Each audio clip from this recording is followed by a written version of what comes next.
What's up, everybody? Welcome to IGN Game Scoop. I'm your host, Damon Hatfield. Joining me this week is Tina Amini. And Stein. And Stein? Stein like a Stein? No, like Einstein like the guy. Einstein. Yeah. Which means one Stein. One Stein. Exactly. Sam Claiborne is here. Hey, everybody. And Zero making time. his inaugural Scoop appearance is Michael Swaim. Michael, welcome to the show. Swaim Scoop. Yes, it is a Swaim Scoop. That was That's established. Now, Damon, there's been a couple episodes that you didn't host that you wouldn't know if Michael was on those or not. Just I want to point that out. I think there's only been two Really? that I didn't host. Tina And, and I hosted that, you? You had one without me, right? When she was in Germany? One. Yeah. That's right. And then Kingo stole my spotlight one time. That's right. Mhm. Yeah. Yeah, that's true. Swaim, he's been working with us for a while now, and we've been wanting to get him on Game Scoop. We finally wrangled him. Now that Summer of Gaming has come to an end, he actually has some free time. So, Michael, tell us about yourself. What's your favorite game of all time? Wow, that's a hotter take than you probably meant to solicit. They ask us this when we joined the company. I joined about now Company. 8 months The Game ago. Scoop Company, Game Scoop Inc. When you join Game Scoop Inc. and they put the barcode on the back of your neck, they ask you what's your favorite video game. And at the time I said Psychonauts, and that's still very near and dear to my heart. But I gotta say, right now, at this time in my life, you ask me that, Damon, I have to be honest, Death Stranding. Wow. Favorite game of all time. I'm in the middle of a very spiritual experience with it. I'm about 150 hours have put into that game, and it's opening me up in ways I didn't think gaming could I was thinking about Death Stranding a lot this week because there's that hint at the sequel, and I found that strangely comforting. Because first of all, I had a great time playing. It was absolutely my favorite game last year. What are we laughing at? What am I getting laughed at? He's making noises. Hopefully you don't hear.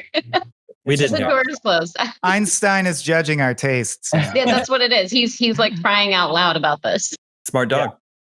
But even though it has some weirdness to it and stuff like that, I had a really good time playing it, and I really, really look back on that time fondly, and I really want to kind of play a comfort game like that again. That's what it was for me. Calming's the right word. It was my Animal Crossing New Horizons. It got me through the quarantine. Mm-hmm. Instead of building my little house, I was walking around, and I loved it. Did you build any little roads? Oh yeah, my map's complete. Every road section that can be built is at 99%, brother. Yeah, man. When it goes up to the mountains and it curls up in the air, it's the craziest road. Mm-hmm. Love that part. Love it. So what was it before Death Stranding? Psychonauts. Psychonauts, yeah. Probably, Okay. And recently played the Psychonauts VR game, also very inventive, as Tim Schafer and the people at Double Fine. And that's interesting. It's a very interesting answer, Death Stranding. For my personal, whenever I'm trying to come up with my favorite of anything of all time, just as my own little personal guideline, I limit myself to only things that were released at least 5 years ago. That way, I have some hindsight that I can sort of, You're absolutely right. There's recency bias is in play for sure, and the fact. Wait. You say you exclude things from 5 years ago?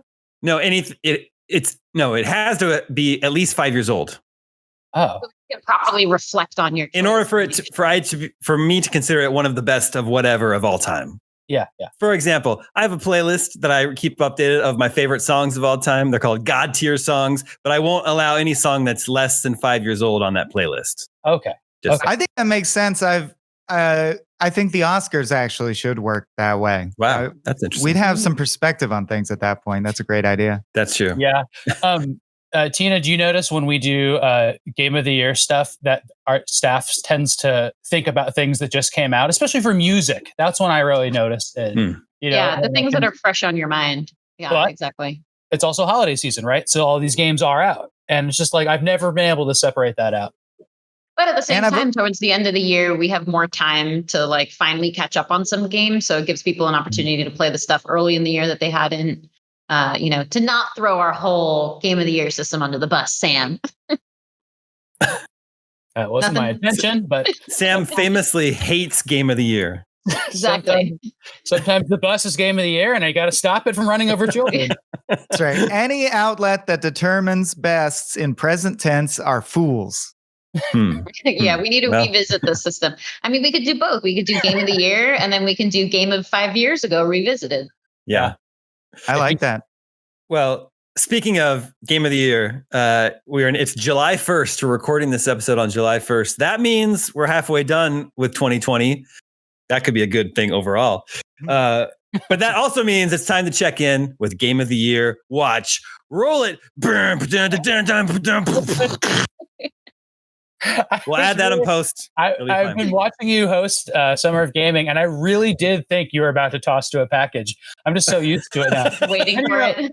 After a month of running Summer of Gaming, I'm going to throw this under the bus now too. We weren't exactly great at running packages. And so yesterday there was a lot of vamping to be had when you guys were undoing the envelopes to see who was winning things. And it was one of my favorite moments of the entire summer.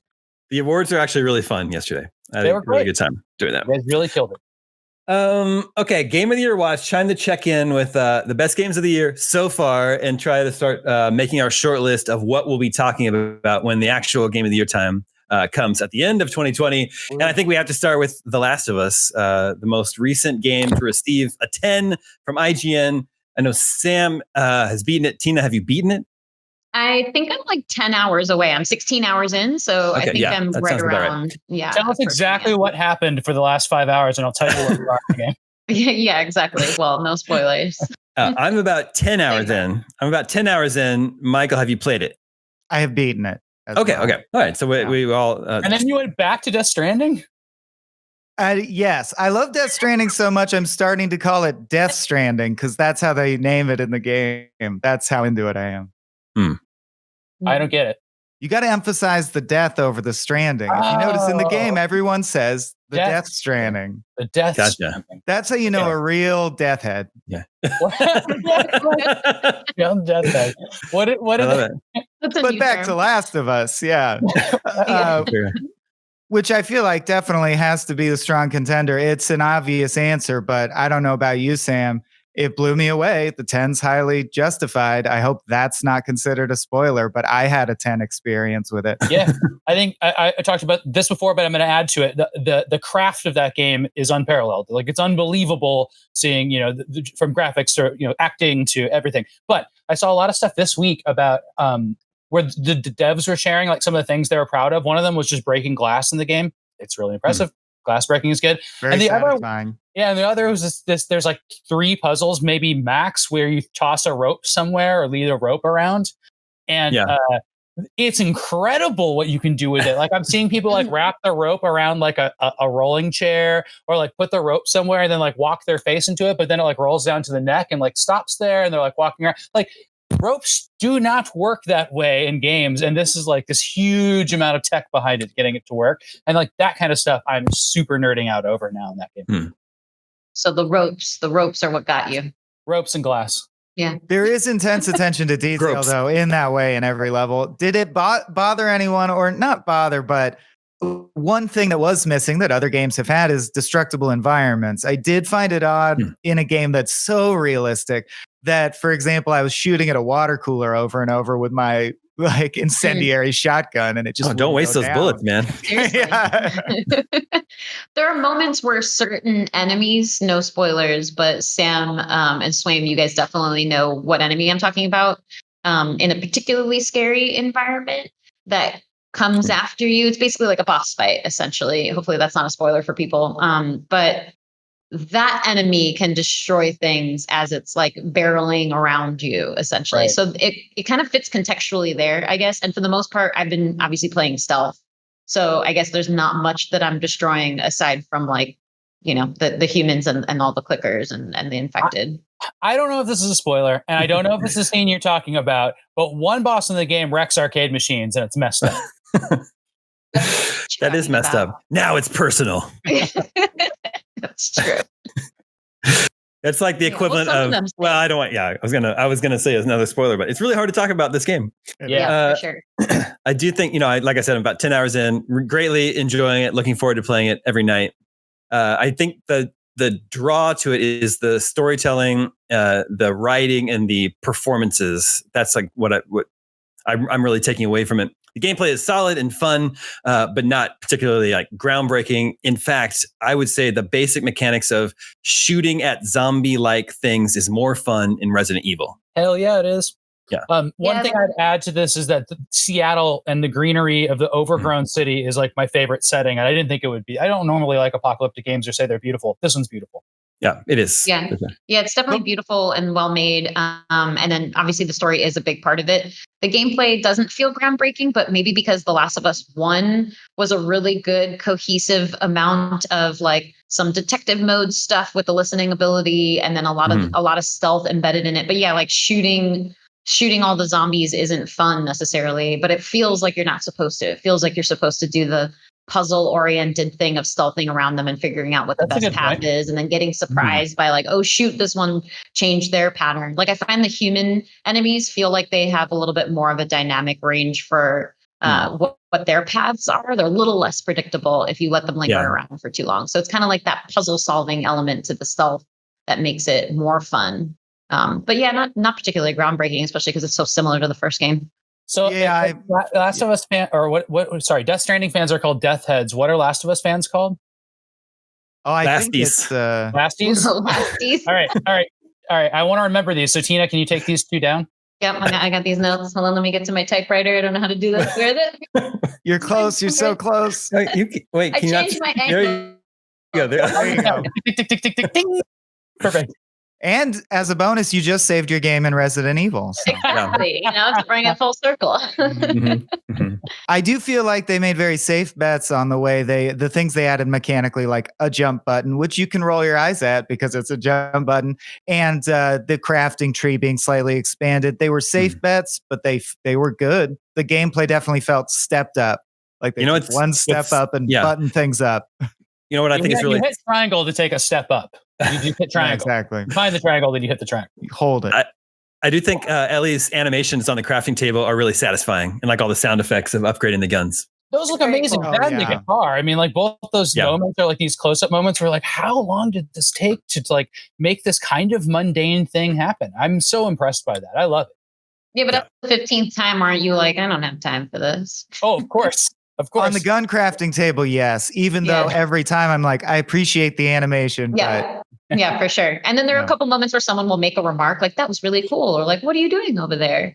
And it just kind of adds to the feeling of like you're not getting pulled out and into a game menu or something. There's one of those that gets interrupted in a really scary way. Yeah, I wasn't sure if I messed that up or if that was a GameCube. So I think I'm glad to hear somebody else even confirm it because I thought the same thing. I was like, what the hell does happen? Did I not scope this room out well enough? Yeah. And yet, did it affect your policy for the entire rest of the game? I'm just suspicious of everything. Time. Yep. Like one of those potential Twitter accounts that you could create after I was playing this game and thinking about it was like, is there something in the bathroom stall? I'm like, yes, there is in this game. And I don't want people to be scared. And that's what I'm telling you. But every game has that. And like the bathroom stall checks are so funny and that they don't even play with it anymore. They're just like, something's going to take your life bar down at some point. And it's going to be in the bathroom. Although we confirmed that this doesn't happen in Control because that was my paranoia. That's playing right. That's where it first came up. Is something going to happen in the bathroom? It never happened. It never did. I remember talking about that. Yeah, maybe in DLC. I don't know. I didn't play the DLC. Could be. Maybe that's all it is. There's only enemies in the bathroom stalls. It's just a labyrinth of urinals and toilets. And heavy metal music. And Swedish metal. Do you have your watch? This is just a totally random thought that just popped into my head. Tina, is it interesting to explore, or was it ever interesting to explore men's restrooms in video games? Was that ever a thing that you were like, well, let's see what this is like? No, only for the fact that there's inevitably going to be like, some pills in the toilet and I got to reach in there and be like, wait, I take these pills now? They were just sitting in there. Who knows for how many years? It's like Bioshock Infinite. Yeah, exactly. So it's nice for some of that extension, but other than that, once you've seen one restroom, you've seen them all, Yeah, that's true. I sorted out a little bit of finery for the Game of the Year watch. Oh, this is an award telling. Mm-hmm. That's what trophy. That was sitting there from Tom Marks a few weeks ago when I had it on for that. So two gags with the bow tie now. And I wore a bow tie yesterday. That's right. In the awards. That's right. Yeah. You were sharp in that tux. Yeah. Was that a real tie? You tie that? You know, the waist up. It is a real. Well, it's a clip on bow tie. You know, easy put on. Yeah. What are you drinking, Sam? Is that a carbonated water? I think a robot account will identify what I'm drinking. Yeah, no that's true, actually. Yep. Yeah, if people don't know, this weird robot account started tweeting at us, and it'd be like, "This is Safeway brand sparkling water," and it would be like, "Hello, Game Scoop, and welcome Air Force Soleil from Safeway." Yeah, that happened on our show. It happened on Unlocked too, I believe. So it's weird. There's some kind of bot that's recognizing when brand name carbonated waters are being drank on video, and then it's finding them. I don't know how it works. And it uses some English. Yeah, it uses some English, which the 1993 EGM Guide to Role-Playing Adventure Games that we're going to look at later on also uses some English. Great segue. It's very well done. The other game that's gotten a 10 from IGN this year is Half-Life Alyx. And also, yeah, I know. It's a conundrum, right? Yeah. There's no way for me to play that game. That's the conundrum. How do we play this VR game that was given a 10 from IGN? So, you have played it? Yes, I've completed Half-Life Alyx. I have an Oculus Quest, and it was quite the experience. It's almost impossible to compare to Last of Us. I'm still having trouble treating VR as related to traditional gaming. It feels so different. It really does to me. Well, I use VR.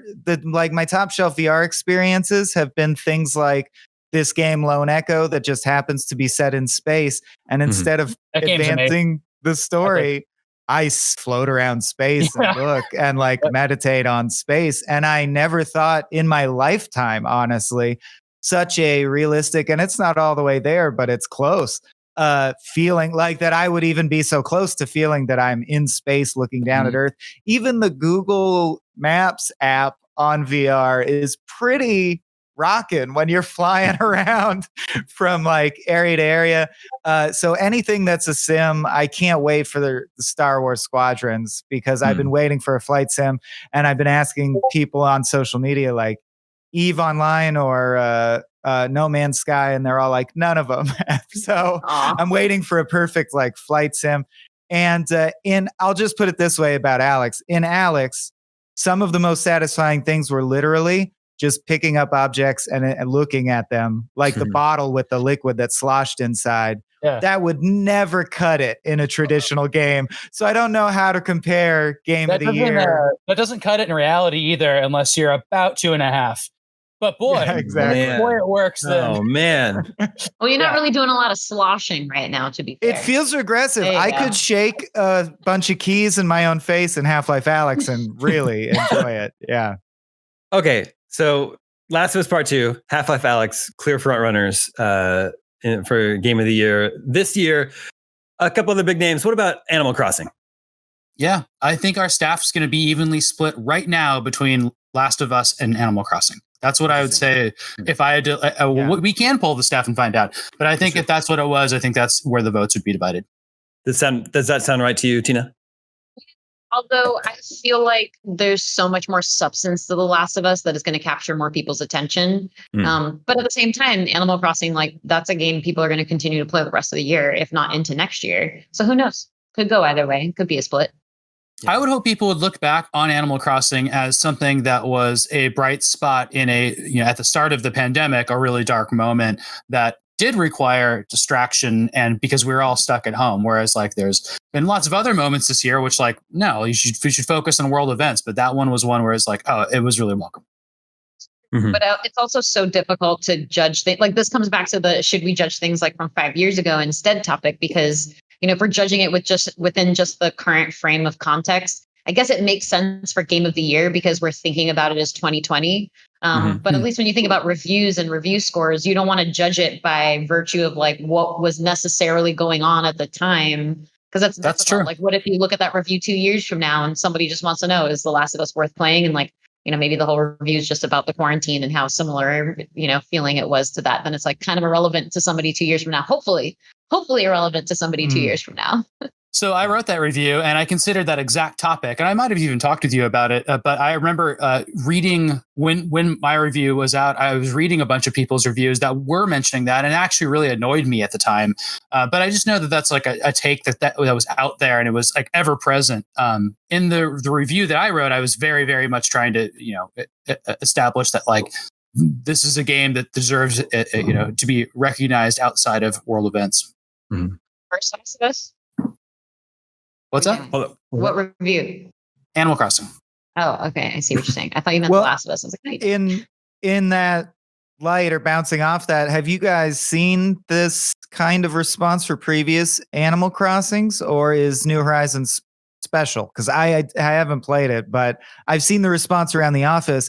Are the IGN folks usually this excited for an Animal Crossing, or do you think this installment was unique? Everyone but Damon, yeah. I think it was. I think the last game had Street Pass, so it was like a really popular thing that everybody was playing together. Whereas this time, people were playing it together from home online, but like it took a little bit to think about like if that would be fun or not, and that took a little while to take off. So like we never had those kind of in-office Animal Crossing moments. But this is a bigger game because of its popularity. Like this was as big as Wii Sports or something. It was everywhere. It still is. And celebrities are playing it. It's talked about on mainstream sites and news. It's in jokes for every single late night show. Like that is a cultural moment that Nintendo hasn't had since the Wii, and then I don't think any other games have had since Fortnite. Resident Evil 3 also got a 9, but I don't know. That doesn't feel like it's game of the year for me. I don't think it feels like half the game that Resident Evil 2 was. I don't know how you guys feel about it. It was my game of the year at the time. Resident Evil 3 was at the time you played it? Yeah. And then what about, there's an interesting case with Final Fantasy VII Remake. It actually got an 8 from IGN. Doesn't mean it can't be, in the running, but just there's a lot of games that have scored higher than it this year. Mm-hmm. Even stuff that, isn't as well known, like Legends of Runeterra as a new card game, Deep Rock Galactic, Valorant, Dreams, Ori and the Will of the Wisps, Neo 2, all these games scored higher than Final Fantasy VII. But I don't know. Do you think people will be including Final Fantasy in talks for Game of the Year? Be in conversations, especially because at the time that it came out in April. And so at the time before The Last of Us came out and before a couple of these other games that are coming out the rest of the year have an opportunity to come out and be played by everybody, I think it definitely would have been a contender. It's just, it'll probably show up as like a nominee, but not necessarily Game of the Year. Mm-hmm. Yeah, we argue about this a lot, especially when we're composing lists and things. And we're in an era of remakes and remasters and arguments about whether Miles Morales is a DLC or a follow-up or a spin-off or a standalone. And I think where most people I've talked to have landed is these things are in contention. I think they are in contention. Neither RE2 or 3 rather, or FF7 would be like my pick, but I definitely think they're in the conversation. So, Tina, what's your personal favorite game that you've played this year so far? Well, I haven't finished The Last of Us, so I guess technically I shouldn't say The Last of Us. So it would be Final Fantasy VII, actually. But I'm already, 16 hours in, I'm already feeling drawn into The Last of Us in a way that I actually wasn't expecting, because I felt like The Last of Us 1 was so fully cohesive. And I loved its ending. And there's a lot about 2 that's changing how I interpreted 1. And I don't think that changes like what was supposed to be interpreted or what was open-ended to be interpreted for 1.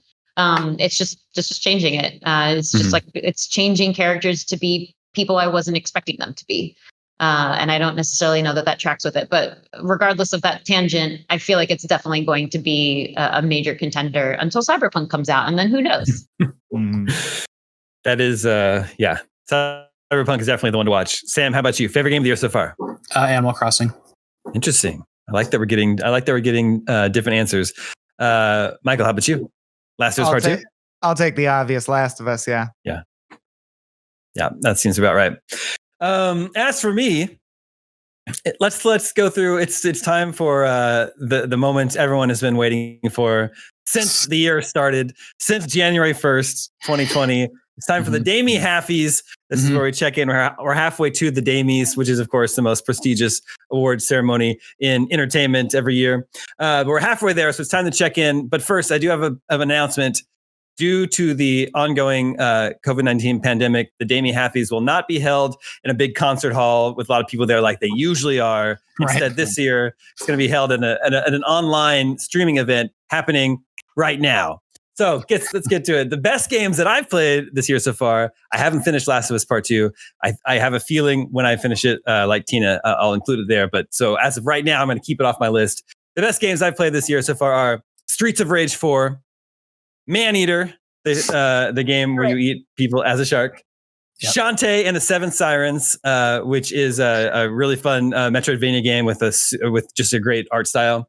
The Eternal Castle, which I championed on the show several episodes ago, which is a cinematic platformer with amazing pixel art. I played on the Switch, and then it was mysteriously removed from the Nintendo Switch eShop without much of an explanation. I don't know it's come back yet. So even though you put it on your hat, it didn't do the trick.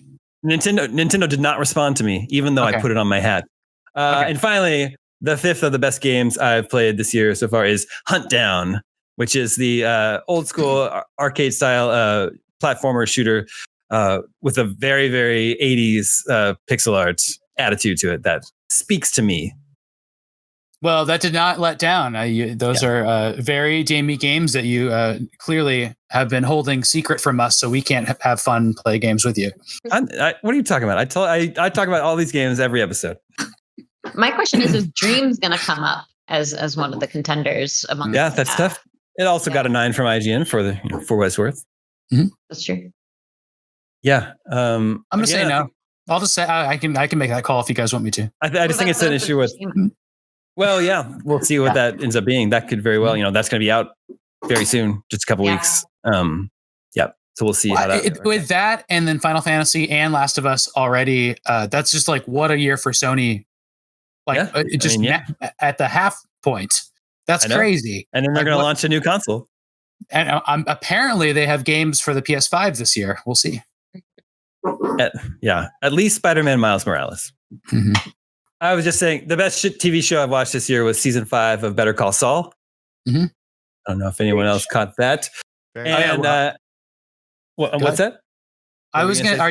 Did you like What We Do in the Shadows season 2? Oh yeah. I actually haven't finished it yet though. Okay.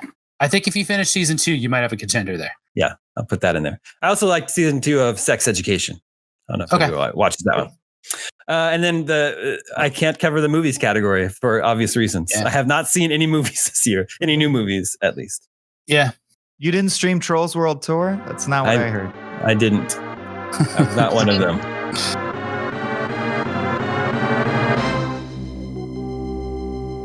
Okay. Moving on from Game of the Year Watch, let's check in with the listeners. Hi. Listeners.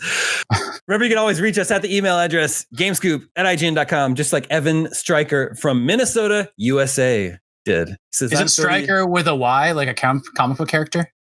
No, not like the Stryker with a Y. That created Wolverine. Yeah, exactly. Mr. Stryker from Mr. Stryker. Mm-hmm. Minnesota, USA says, I'm 30 years old and I've been a gamer for about 25 years. About 5 years ago, I lost part of my central vision, making certain text sizes, finer details, and things at a distance on the screen harder to see. I am grateful when a game takes extra time to build in great features to make them more accessible to impaired gamers. With The Last of Us Part 2's accessibility features, such as high contrast imaging and text-to-speech options, is the industry looking to make these or other features a standard option? Also, if you know of any other games with enhanced visual accessibility features, that would be great. Oh man, The Last of Us 2 is like the most impressive level of fine-tunable adjustments that I've ever seen. It's pretty standard for games to be able to. First thing I always do is I turn on subtitles. I drop the music and sound levels, and then I keep dialogue super high because I always inevitably can't hear them because they're like constantly overrun by those other effects. That's why Control was so scary when you played it, is that you heard all that mumbling in the background at like max volume. Yeah. And they're written out with subtitles, which is amazing. There's so much context you're missing without subtitles. And I wish movies and TV shows would be able to do that too, but they actually have like a specific dynamic range setting. So it's how much fluctuation you can possibly get from scene to scene. So there are scenes where like everything's really quiet and they're all whispering with one another, and then bam, like something comes at you and it's a super dramatic explosion of sounds. And the 2-year-old in the other room is crying now out of being woken up from sleep. So like that stuff is just so nice to be able to have so much control over. It feels like driving manual over automatic, essentially. But The Last of Us is like the triplest of AAA game development. So I don't know how realistic it is to, expect every single game release to have that level of accessibility options. Well, and like just to go into it, like if you don't ever look at accessibility menus or have any point of comparison, The Last of Us like actually has things that I've never seen before, and it has so much more. And it has things like when you can auto pick up ammo, so you don't have to like hit a button over and over again. It has things where it just shows things in a more clear sense, even if they're hidden. It has a way to turn off puzzles if puzzles are interfering with it. And I know like you're thinking immediately like, why would I want to turn puzzles? Well, like the way that some people control games makes it difficult in this game to do the puzzles. So it's like it's an actual consideration to make sure more people can experience what this game's focus is, which is environmental storytelling and just watching a story, right? Like that's like what this game's focus is. And so, yes, like there's like arcade shooters that the accessibility options are not going to make as much sense as this game, but like the swath of things that people have thought of to make games more playable by more people are so impressive. And I'm like just very, very like grateful to the industry for doing that. I think it's really, really cool. Yeah. And Damon's absolutely right that there will be a budgetary component, but I do think it's a trend we're going to see more with the AAA titles. We ran a couple pieces about the Avengers game and how they're really focusing on accessibility as well. And even if you're not someone who happens to be differently abled, I think there's a level of accessibility wall. So, for example, my girlfriend loves me and is interested in things I'm interested in, but it can never get into a video game because she's never played them before. And every time you hand her a controller and say, play Skyrim, she's overwhelmed. What do my fingers do? She's starting so far back with this object that we call the controller. I could see these accessibility options. She's now, because she watched part of Last of Us 2 and the storytelling's so compelling, playing through it with everything turned off. Like she doesn't have to play the puzzles. It auto aims for her. She still feels scared when the zombies charge at her, and she's still loving the experience. And that was very interesting to me, that as gaming continues to become a mainstream part of everyone's pop culture diet, accessibility needs to be a part of that if you can afford it, which is a fair point. Yeah, I think in general, people are being more conscientious about it, which is nice. Like there's always been like a certain level, like a certain standard, but we're starting to increase what that standard is. And The Last of Us is a good example of like what that range could possibly look like. And hopefully become more of a normalized thing where like, be more accessible to developers actually, for them to be able to incorporate it into their games. And Swain, you touched on something that I love, because like, let's say you have, even if you are a super familiar gamer and very comfortable like working around puzzles and whatnot, I think there are probably certain design elements that might bug you, where these accessibility options in The Last of Us, like Red Dead 2, for instance, you had to, every time you looted a body, it took like 3 seconds of an animation, which was really cool to see for the first few times. 20 hours into the game, you're like, oh my God, just pick up this money and let me go. But so that's the kind of thing where in The Last of Us, when you turn on auto pickup for items, which I did, and it's just been like vastly improved my experience, because I'll just run around shelves that I know are inevitably going to have some items around them. And then I'm automatically picking things up, and it's just, affording me a couple extra seconds back.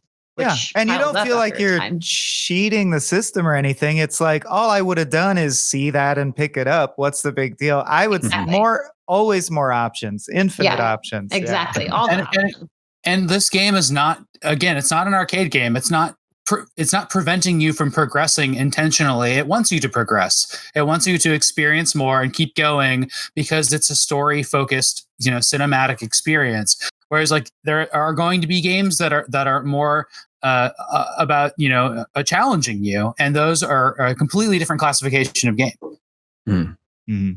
And they should be accessible too. I'm not saying they should be. I'm just saying like the options are going to be completely different for a game like that. Yeah. The first game that I can remember noticing having any sort of accessibility option was Peggle, because it had a colorblind mode that changed the different colored pegs to different shapes. Yeah, I remember that being a discussion for Bioshock as well, because it was really hard to experience if you were colorblind. There's Nintendo really early on in the Wii's life cycle started adding things that would like let you change to a different control scheme for New Super Mario World by like, you know, changing to a character that floats or whatever. And people like were calling that a win button, and like there's like all this stuff. But I think Nintendo was a little bit ahead of the curve on being like, how can we make things fun and playable, but not impossible to beat for everybody? And maybe they even were considering accessibility. I think they're also very ahead of the curve just on the idea of they always take it back to the baseline that a game can be anything. Like every generation of their consoles, they actually go back to the drawing board and question, how is the player going to interact with this thing? How might they interact with it in various ways? And I just think that is so interesting and makes you ahead of the curve just instantly on accessibility issues as well, because Nintendo already has it under their belt that we are not locked into the DualShock per se. The software is the software and it can be interpreted in any way. You know, we run videos where someone beats Dark Souls with a bongo controller. So the sky's the limit, people. It's true. Yeah. If nothing else, go ahead. Oh, I was going to say, I think Shigeru Miyamoto's background was in like ergonomics and like UI design for like, you know, physical things when he started at Nintendo. And so like they've always been about, you know, building, well, they're a hardware company for one thing, right? But like we do think about them software, then consoles, but like they were really making like toys before that and had all this experience with just putting your hands on something and making it work. And I think that's an interesting background to that company. I heard something about Shigeru Miyamoto recently that's very interesting, but I don't know if I 100% believe it. Okay. Apparently, he isn't allowed to ride a bike to work because he's too important. So they send a car service to pick him up. I can't imagine him living near enough to Nintendo in Kyoto to do that. I mean, maybe that's like an office park. right. They were like, it's like 15 miles. yeah, exactly. Coming down from the mountains every day. Yeah, exactly. Winding roads in the snow. Please stop. It's more that it was just completely ridiculous for him to even think about riding a bike to work.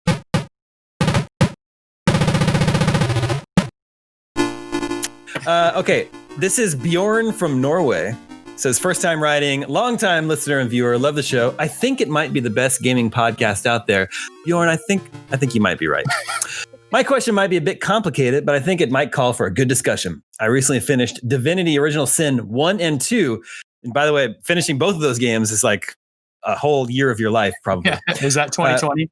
Bjorn says, I think that Larian Studios has shown an amazing ability when it comes to world building and storytelling, with each game improving on the latter. Then when they announced Divinity Fallen Heroes, I was very disappointed to learn that it is an XCOM style game, which I never got into, and it continues the Divinity story. Have you guys ever given up on a franchise because it changed the genre? And how do you feel about games or franchises doing that? Well, so first of all, good news. Divinity Fallen Heroes has been put on hold indefinitely.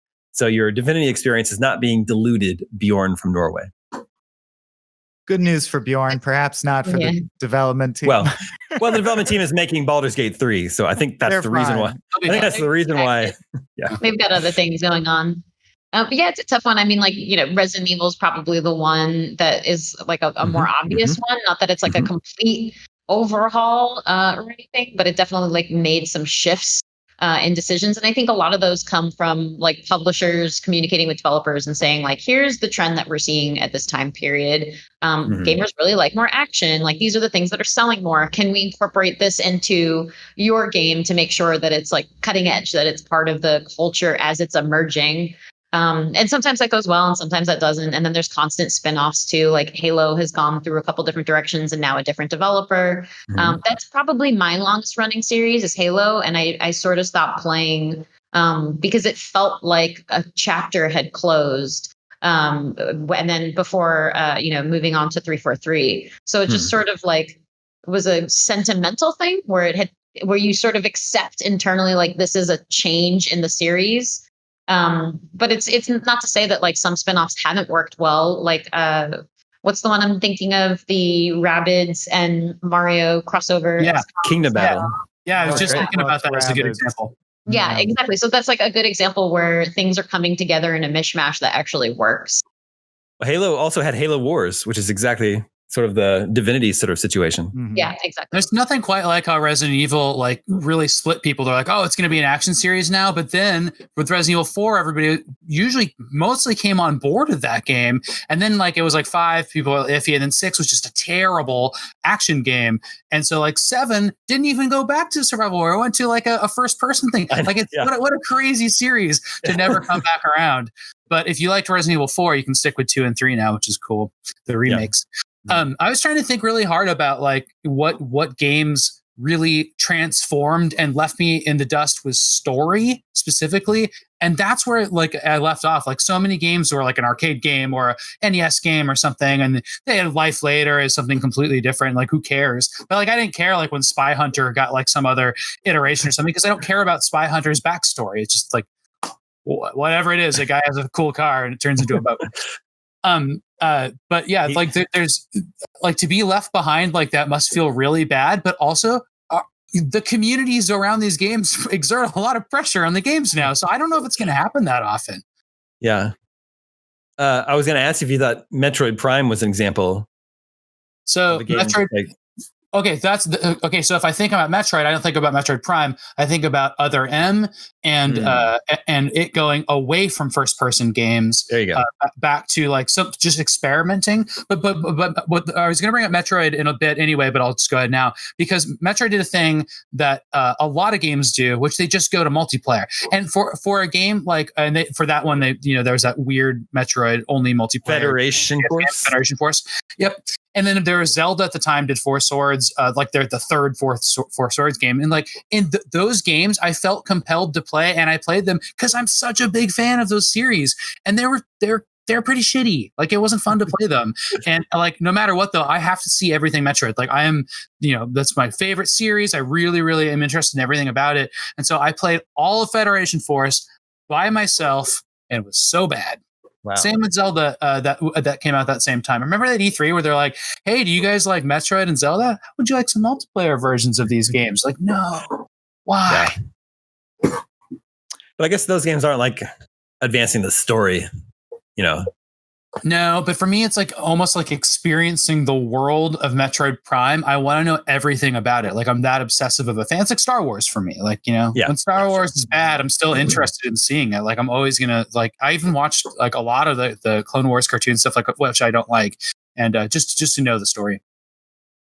An example of just like an IP that has been through many different iterations on the game side too. Which one? Star Wars? Just as in general. Sure. Yeah. Can do anything. But it reminds it also, like Sam, when you were talking, it reminded me of the whole debacle or the original debacle around Cyberpunk, where it's like, it's not in third person. Like this is not what we know to be. Yeah, that's right. Project Red. So even like the minor changes, like with like your view perspective, can throw things off course quite a bit because it's just like familiarity, and then you start to question, well, if that's different, what else is going to be different? Or like Final Fantasy VII, the debacle around it not being a completely, original, a remake that like necessarily honored by detail to the original. So just any kind of change is scary, essentially. Yeah. Can be good though. A couple other examples of series that completely changed directions, and I think in these cases never went back, is Warcraft. There were 3 Warcraft real-time strategy games, and then there was World of Warcraft, and they never made another RTS. Yeah, they didn't diverge the series. They totally just transformed it to World of Warcraft. That's Warcraft now, huh? Yeah. And within World of Warcraft, all of the expansions kind of changed the pace of the games too. So that's why like World of Warcraft Classic became a thing too, because people just like probably dropped off after certain expansions. Yeah. And then there's Fallout. The first 2 Fallout games are turn-based turn-based RPGs with an isometric view, And with AP, used in a completely different way. And I think Bjorn probably feels that pain as someone who's into a frozen in time process-driven RPG. I felt gravely disappointed when Fallout switched formats. I eventually got over it. I also wanted to throw in one. I like the Fallouts now, but Fallout 2 remains my favorite Fallout personally. But Sam, you mentioned story shifts, and I can't pinpoint where it happened, but I wanted to bring up Call of Duty because there's a very clear feeling I had as I slowly fell off of playing Call of Duty games every year. And it was the feeling that it went from being a history lesson to being an action movie set in wartime. And it was so gradual that it's tough to pinpoint where, but man, I miss the somber actual quotes from Winston Churchill every time you died. The fact that it sounded like, your uncle who's a history nerd explaining then they went over here. No, this really happened, and just became, guy from Game of Thrones in space eventually. But even when it's not, I feel like that series has very much sort of fallen off of its roots as bringing history to life and has just become an action movie. Oh, the war movie of the year. And then they jettisoned the campaign entirely. Right. That's true. And then brought it back. They've been experimenting lately. Yeah. Yeah. Here's a funny transformation. Grand Theft Auto was really popular as a top-down game. Everybody played it on PCs, and it had all these different versions of it. And then, it had a brief resurgence in the Chinatown Wars game, I think. But yeah, that went 3D and never went back again, and I thought that was a funny transformation. But a lot of games went from 2D to 3D, and nobody complained. Mario would count then, right? Yeah, exactly. Well, and I guess GTA was always open world too. You know what? I was really scared at one point that Zelda was going to become Skyward Sword games forever, and then I would have to stop playing Zelda. Before Breath of the Wild, they had done Twilight Princess and Scarlet Sword, and I was like, man, if these are the games that are going to get 10s for the rest of my life, I don't think I'm really into Zelda anymore. And then they pivoted. Yeah, they announced Hitman Go is the only kind of Hitman game ever again. That's it.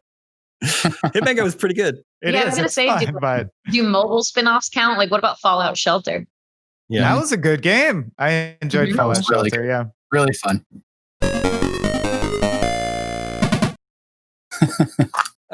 Okay, I know we're running on time here. I want to share my screen with you so I can show you the 1993. Can you guys see this? Yeah. Oh wow, I remember that image so well. Yeah. This is the 1993 EGM's guide to this? I've never seen this before. This is EGM's guide to role-playing and adventure games. And EGM was, of course, an American magazine, but I have a sneaking suspicion that this supplement was written by someone for whom English was not their first language. As it says on the cover, the latest info on over 35 of your favorite games. So it's an RPG fest. And I want to point out that on this page, there's not one, but two images of Samus. So they're casting a wide net for what they consider to be RPG role-playing adventure games. Well, we used to call Metroidvanias Dragon Quest Vanias, so that makes sense. Why is this an RPG? I don't know. But this is just sort of the intro to the supplement. And this is probably too low res for you guys to see, but in the upper right corner, can you make out that screenshot? I mean, I'll put. Is it Ocarina? I'll put a higher res version. No, it's some. I think it's an Ultima 6 on Super Nintendo. So this is 93, so it would be much too early for Ocarina. But it's like an image of you, the character, tied down to a rock, and a demon with wings has a dagger raised over you, like they're going to sacrifice you. So Ultima 6 on Super Nintendo must have been pretty hardcore. This says, role-playing and action-adventure fans, get ready to see EGM's mega guide to RPG action-adventure games. You will see mini games for the following systems: Philips CDI, Super NES, Genesis, 3DO, Sega CD, and even the NES. We present to you a variety of RPG action-style games you will enjoy in the future. You will enjoy. You will enjoy them. Samus again. I know Samus is back again. 2 more pictures of Samus. Are those the same ones too? Same PNG? No, it's just, they're different images. A lot of pictures. A little bit of movement. They do. There's a screenshot of Super Metroid. It says the long-awaited Super Metroid will soon hit the stores near you. They do a little bit of explaining. They do a little bit of explaining of the types of RPGs that are out at the time. It says first-person perspective RPG games are getting popular on game systems. There will be at least 3 Might and Magic 3 games coming out. 3 versions of Might and Magic 3. The systems that will have this popular PC game are the Sega Genesis, Super NES, and the Super CD. What was the Super CD? Wait, so what are the other 2? NES and Sega Genesis. And then the Super CD, I think, was the TurboGrafx system. I don't think they call it Super CD, but I don't know. Okay. Is there any chance it was the Sega CD base that plugged in? That was the Mega CD. That was the Mega CD. Maybe, but they called it Super CD. It says another view of an RPG would be the overview. Here you can see where you are walking and talk with the townsfolk as well. You can also see your entire party's actions while fighting off monsters and bosses. That's good to have a little bit of an explanation there. What down is. Yeah, this is an ad for Wizardry 5 for Super Nintendo, and it's from Capcom, which, this is a Western-made computer RPG from the late 80s. And I guess Capcom was just publishing it on Super Nintendo. It's just an odd fit. Ported it, probably. Make plans for a heart attack, the ad says. Mm-hmm. Okay. And then they start going into their game previews here. A game called Fireteam Rogue. It says, here's Accolade at their best. And this one is made for the Genesis. Spike McFang is on here. I don't know if anybody played Spike McFang. That game actually looks pretty cool. I might have. Is that an RPG? It's like a first person one? Which one? Spike McFang. Spike McFang? No, it's the top down. This is the overview. The overview view mode. Okay. There's a preview of a game called First Queen that was actually never released outside of Japan. There's a preview of The Horde on the 3DO, the game that stars Kirk Cameron. Cool. And they have screenshots of Kirk Cameron in the game here, but the little write-up never mentions Kirk Cameron, almost as if it was written by someone who wouldn't be familiar with an American sitcom. Mm-hmm. There's an ad for Lord of the Rings on Super Nintendo, which I included here because it's so, you guys might not be able to tell this, it's so hard to read the text on this page because there's all the text about the game, and in the background, in sort of a gray text, there are all these names and locations from Lord of the Rings, and it makes everything really, really hard to read because you have text on top of text. This was Lord of the Rings Volume 1, Volume 2 and 3 never came out. Yep. This is an ad for Shadowrun, which is a little confusing to me because it says best role-playing game of 1993 from Game Fan, Video Games, Game Informer, Electronic Games, and it got a runner-up from GamePro. And then it says, not many left, you must hurry. What does that mean? I guess your parents to buy Shadowrun, I suppose. The game. You think they're saying it's selling out? Copies are scarce. Yeah, like it's selling out. It's selling out because so many awards it's winning. Okay, that makes sense. Exactly. Huh. Got it. Like, don't you want in on the best role-playing game? You must hurry. Yeah. Mm-hmm. See, Damon was looking at that as a perspective of being an industry person. So he was thinking, there's not many more awards to give out. You better give this game your award now. So he was thinking, I have to get a Damien immediately. Yep. Or it's like for your consideration, but very effective. It's like for your consideration in the next 2 days. Yes. The clock is ticking for your consideration. Yeah, cool. Yeah, it's the equivalent of a nice consideration you have there. It'd be a shame if something happened to it. And I just want to say, like, to each his own, but like thumb rings with gloves, I don't know. I don't think it's a thumb ring. I think the glove is torn, revealing his cybernetic hand underneath. Yeah. Okay. That's absolutely what it is. That's much cooler. Yeah. Robot knuckle. That is very cool. Yeah. There's 2 previews of Might and Magic 3 for the Sega Genesis and Super Nintendo versions. This version for the Genesis is nicely translated from the PC version, thanks to FCI. This sequel is definitely worth waiting for. And then for the Super Nintendo, Might and Magic 3 for the Super NES is based on the popular PC game of the same name. These previews sit right next to each other. Look at those big screen like shots of the king and stuff. It's very funny.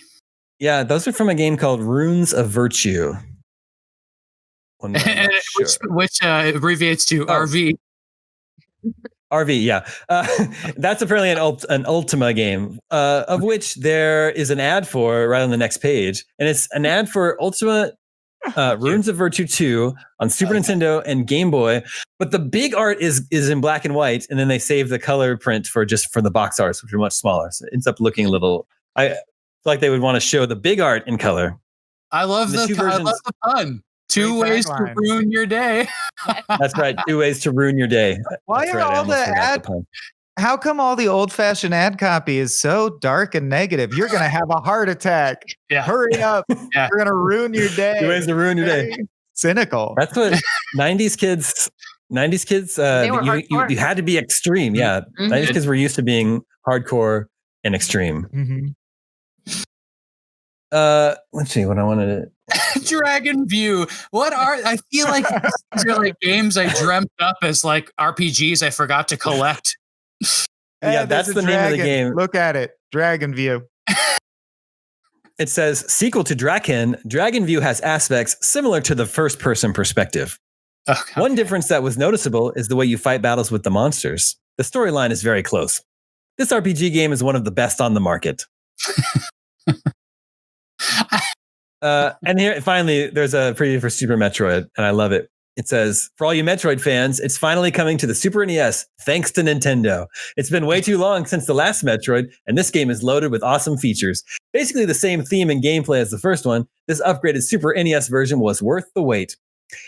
Super Metroid will surely attract many consumers, as it did us. Place yourself on a waiting list for this one. Definitely one of the best.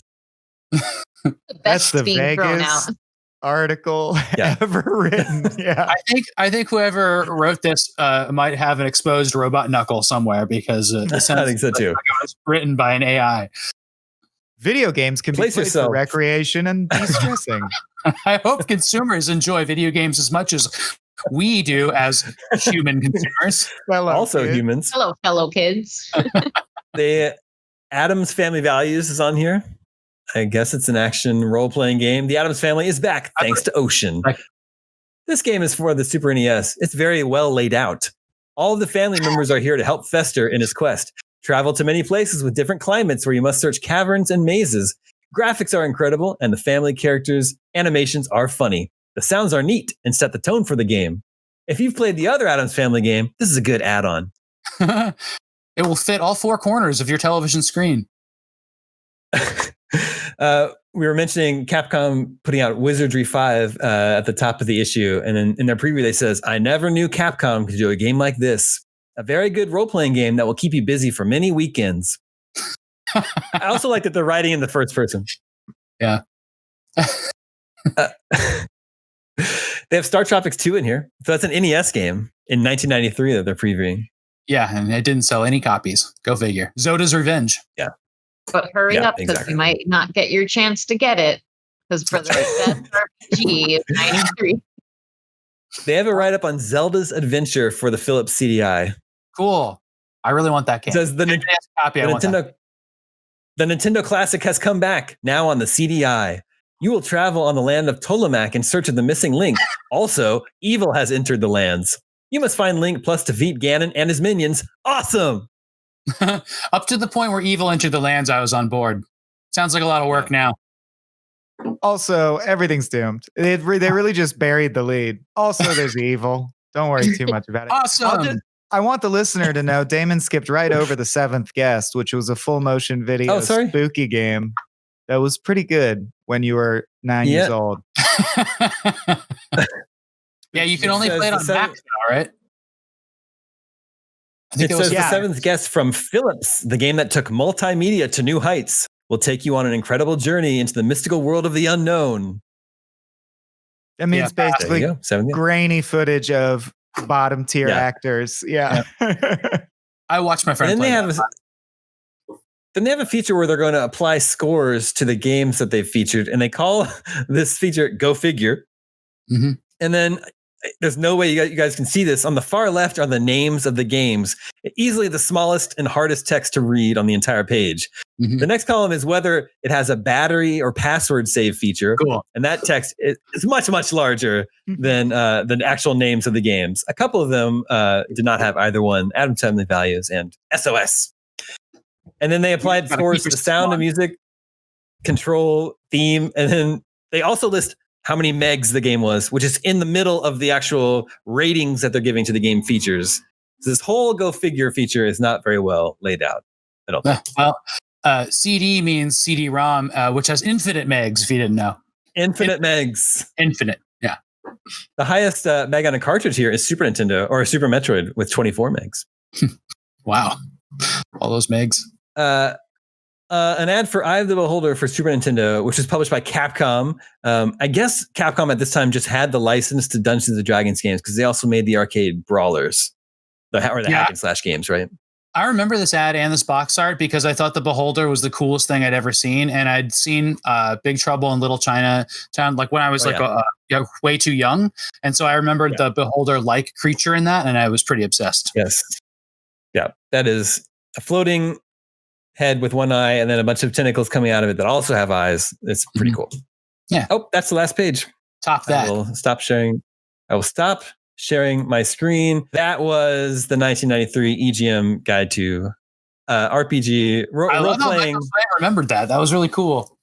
I remember that cover image. It might have been on a Dungeons and Dragons book at some point, I think. So they just reused it. Yeah.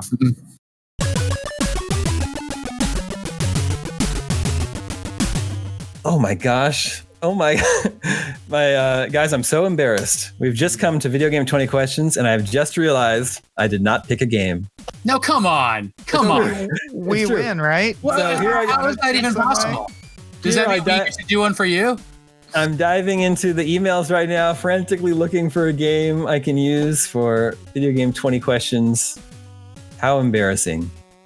You gave us the show notes. Too busy programming his fancy hat. Yeah. Probably. Ooh, this one's way too hard. Okay. Tina, please make a note of this malfeasance. Yeah. Seriously. Yeah. Ding, ding, ding, ding, ding, ding. Doesn't even have to look back. That was you got it spot on now. Okay. I have selected a game. Comes from Sean in Detroit, Michigan. Hi, Detroit, Michigan. I'm going to change my background for this one. You ready? Too much of a glare on a little close. Push it a little. I can't do much about that considering I'm holding up a giant piece of glass. That's very useful in the pandemic era. Great effect on your audio as well. Yeah, I was wondering. All right, what do we got? Okay. Let the questioning begin. Okay. Is this a game about shooting things? No. Oh, gotta count. Can I just say this is terrifying the first time you do it? This is so scary. Don't be scared. We've gotten it every week this year so far with a perfect winning streak. I don't want to drop the ball. Is that true? I don't think that's true. No, I'm just trying to make him feel worse. Your pay is dependent upon. Don't worry. Yeah. This will change the game of the year that you choose. So don't shoot things, right? Mm-hmm. Yeah, no shooting.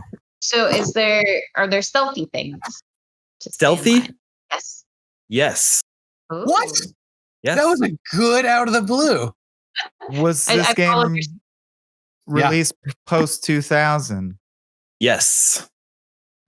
Okay. Is it part of a series? Is it part of a series? Yes. Series stealth game. Is this a console exclusive? Yes. That's 5. Holy cow. These feel like good clues. Yeah, I think we got this in 6. You ready to guess? Console exclusive sneaky game. Yeah. No shooting. Is the tone, was it rated M or T? Wait, that's not a yes or no question. Versus any of the others. We just lost. You have to ask yes or no questions. No, or we you know lose. what I mean? That's the breakdown. Like, was it rated M or T? Yes or no? Like, was it rated T or above? Is what he's asking. Was it rated T or higher? Yeah. Okay. Was it rated T or higher? No. Did this appear in a Nintendo system? No. Series. Well, we didn't catch that, Tina. It's a series of a kid-friendly stealth game.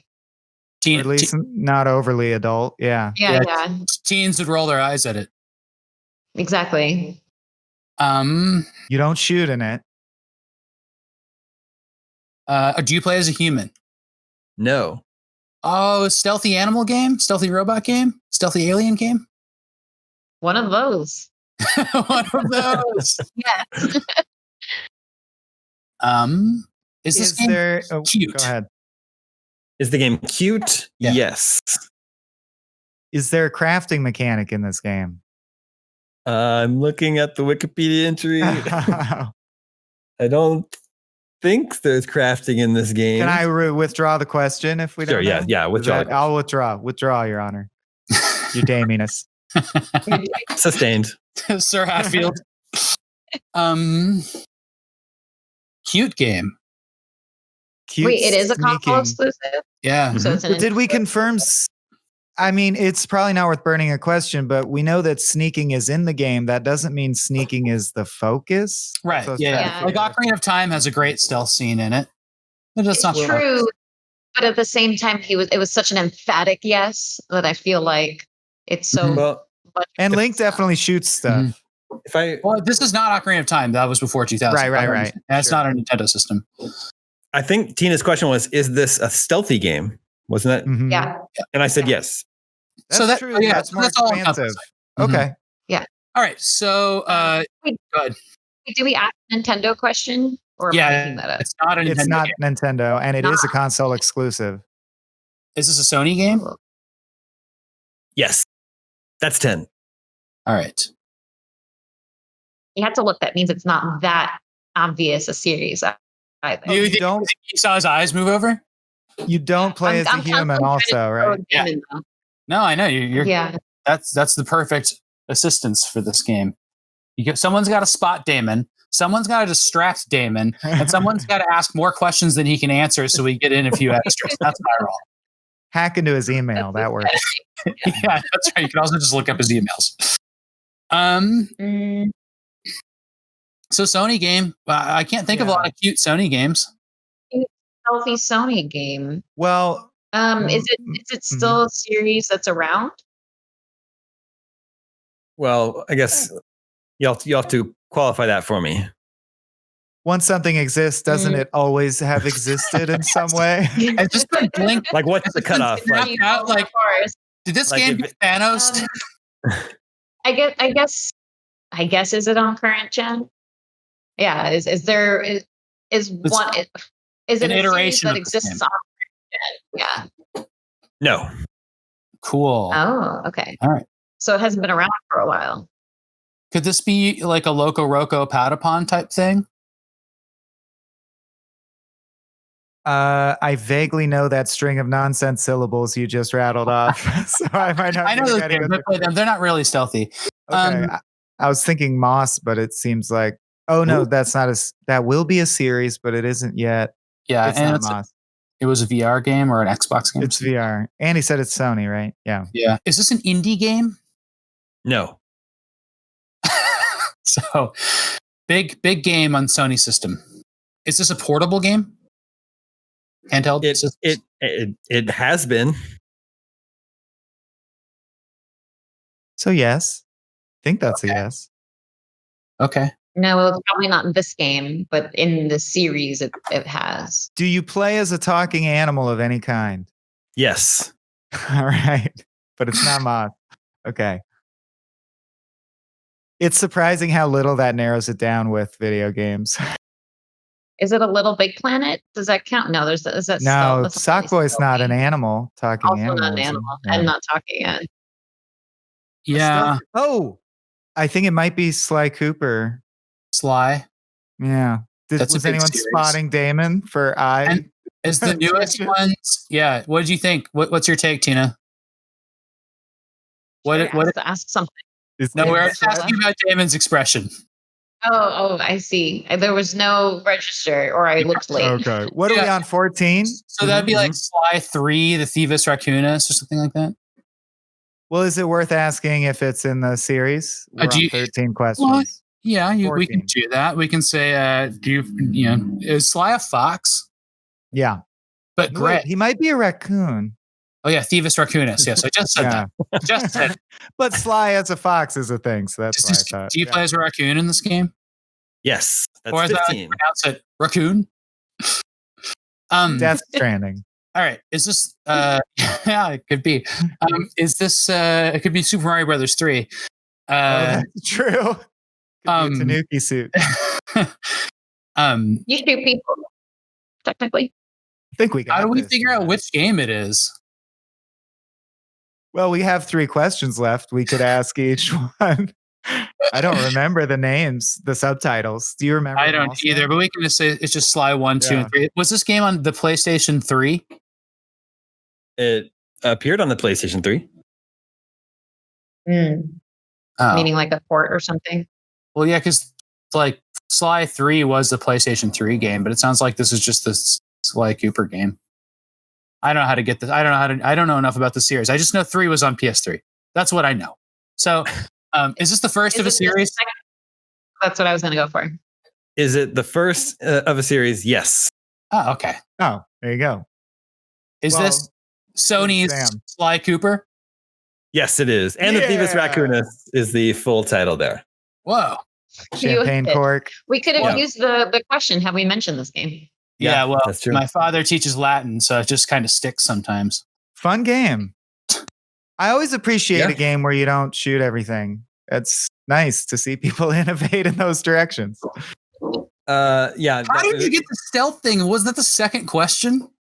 Yeah. That's what gave us the win. That's true. Yeah. Yeah. I think it was Swim. I think it was you being like, is this Sly Cooper? That's where we really got it. I gotta say, saying the name of the game out loud helped me. Yeah, there you go. But is it a stealthy game? Was our North Star? That was our guiding question. Yeah.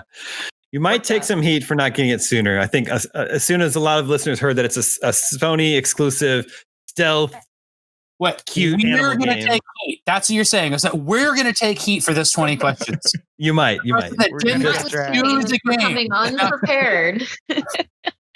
Well, way to turn that around at us. And also, I got to say, for 20 questions, 2 weeks running now, we have gone about it a very backwards way, and it's worked for us. And I'm really proud of us. What's backwards about it? We don't ask the decades first. We don't ask the systems first, and we don't do any of that stuff. We just ask whatever feel it out questions. We flail around till we hit something. Exactly. That is the strategy. All right, Deb, you're gonna have to edit out that part. Well, thank you for the suggestion. Sean from Detroit, Michigan. Viewers and listeners, if you have your own suggestions for 20 questions, email them to me at the email address gamescoop@ign.com, and I will try to remember to pick one before we're at the end of our show. We're out of time. The other thing I wanted to do is something that we don't actually have time for, but this is something that was suggested by some of the members of our engineering team. They've been trying this fun game. Sam, what's an older game that you have your eye on that you'd like to own someday? Oh, Food Fight by Atari.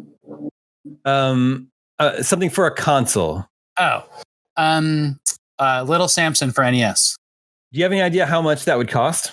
Like $600. Do you have any idea? So Little Samson for NES, loose, according to pricecharting.com, loose is going to set you back $1,300. That's gone up since the last time I looked, which was 10 years ago. Complete in box Little Samson for the NES is going to set you back $3,000, and a new unopened copy of Little Samson on NES is going to be $8,869. Nice. The idea for the game was to try and we could play Price is Right rules. Everybody makes a guess, and whoever's closest to it wins. But maybe for another time. Okay. Good game, though. Way too equipped Solid for that. idea. You said what? She's way too equipped for that. Yeah. Tina, all you have to do is wait for Sam to guess, and then you just guess $1 higher. Yeah, that's true. That is the strategy. Good. All right, that is all the scoops that we have for you this week. Michael, thank you for joining us for your inaugural episode. Hey, my honor. Thank you. Thank you also to Sam. Thank you, Tina. Everybody have a great weekend. It's a holiday weekend for us here in the U.S., so everybody stay safe in your celebrations. See you next week. My name is Damon. This is IGN Gamescoop, and we're out.